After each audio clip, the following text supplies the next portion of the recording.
نحمدہ ونصلی علی رسولہ الکریم اما بعد بسم اللہ الرحمن الرحیم عن عائشة رضی اللہ تعالی عنہا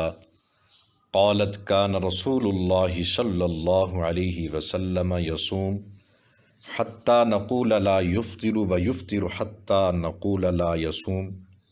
فما رأيت رسول اللہ صلی اللہ علیہ وسلم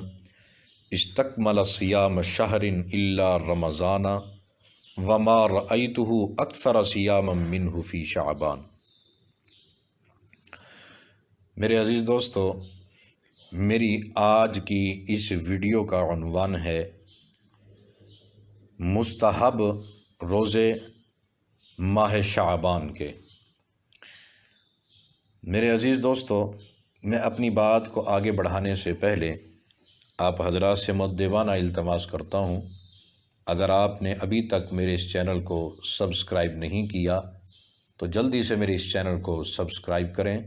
اور بیل آئیکن پر ضرور کلک کریں تاکہ میری آنے والی تمام تر نئی ویڈیوز آپ تک بآسانی اور جلد سے جلد پہنچ سکیں۔ عزیز دوستو، میں نے آپ حضرات کے سامنے ایک حدیث مبارکہ تلاوت کی ہے۔ حدیث مبارکہ کا پہلے ترجمہ سن لیجئے تاکہ بات کو سمجھنا آسان ہو جائے۔ ترجمہ حضرت عائشہ رضی اللہ تعالی عنہا سے مروی ہے،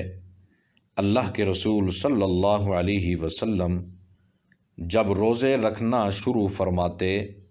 تو ہم سمجھتے کہ آپ صلی اللہ علیہ وسلم اب روزہ رکھنا ختم نہ کریں گے، اور جب کبھی آپ صلی اللہ علیہ وسلم روزہ نہ رکھنے پہ آتے تو ہم یہ سمجھتے کہ آپ صلی اللہ علیہ وسلم اب روزہ کبھی نہ رکھیں گے۔ میں نے آپ صلی اللہ علیہ وسلم کو رمضان شریف کے علاوہ کسی اور مہینہ کے مکمل روزے رکھتے نہیں دیکھا، اور میں نے حضور صلی اللہ علیہ وسلم کو شعبان کے علاوہ کسی اور مہینہ میں کثرت سے روزہ رکھتے نہیں دیکھا۔ میرے عزیز دوستو، مستحب روزوں کی کئی قسمیں ہیں۔ محرم کے روزے ہیں، رجب کے روزے ہیں، شعبان کے روزے، عاشوراء کے 2 روزے یعنی 9ویں اور 10ویں کا روزہ جو ہوتا ہے، یا اسی طرح 10 اور 11 محرم الحرام کا روزہ رکھنا مستحب روزے ہیں۔ اسی طرح شعبان کے روزے جو ہیں ان کے متعلق یہ ہے کہ آپ صلی اللہ علیہ وسلم شعبان میں کثرت سے روزہ رکھا کرتے تھے، بلکہ رمضان کے بعد ماہ شعبان میں روزوں کا زیادہ اہتمام فرماتے تھے۔ ایک اور روایت کے اندر آتا ہے، وہ بھی عائشہ رضی اللہ تعالیٰ عنہا ہی سے مروی ہے۔ ترجمہ یہ ہے کہ میں نے نبی کریم صلی اللہ علیہ وسلم کو غیر رمضان میں شعبان کے مہینہ سے زیادہ کسی اور مہینہ میں روزے رکھتے ہوئے نہیں دیکھا۔ آپ صلی اللہ علیہ وسلم کچھ دنوں کے علاوہ پورے شعبان کے روزے رکھتے، بلکہ آپ صلی اللہ علیہ وسلم تو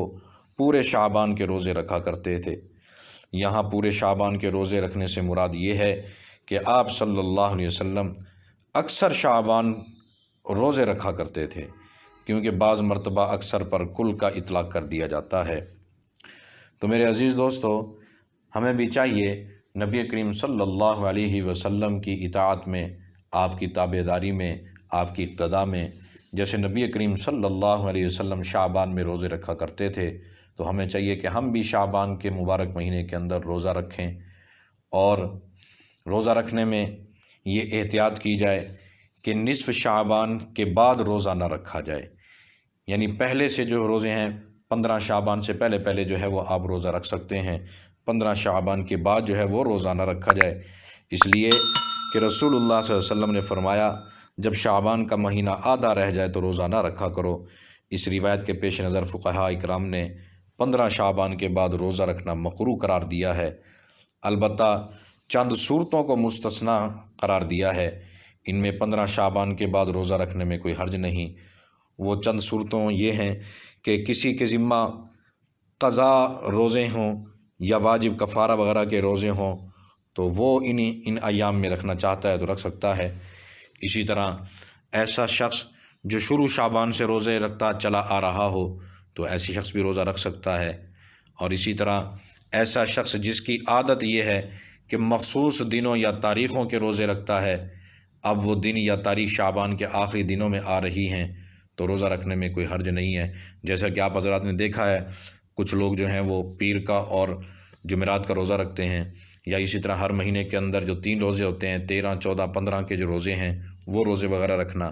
اب اگر یہ دن جو ہیں وہ شعبان کے آخری اس کے اندر آ گئے ہیں، تاریخوں میں آ گئے ہیں، تو پھر ایسی صورت میں روزہ رکھ سکتے ہیں، روزہ نہ رکھنے میں کوئی قباحت وغیرہ نہیں ہے۔ اللہ سے دعا ہے اللہ پاک مجھے اور آپ کو ماہ شعبان کا صحیح احترام نصیب فرمائے، اور رمضان المبارک کی بھرپور تیاری کرنے کی شعبان المبارک میں ہمیں اللہ توفیق عطا فرمائے۔ وما علینا الا البلاغ۔ السلام علیکم ورحمۃ اللہ وبرکاتہ۔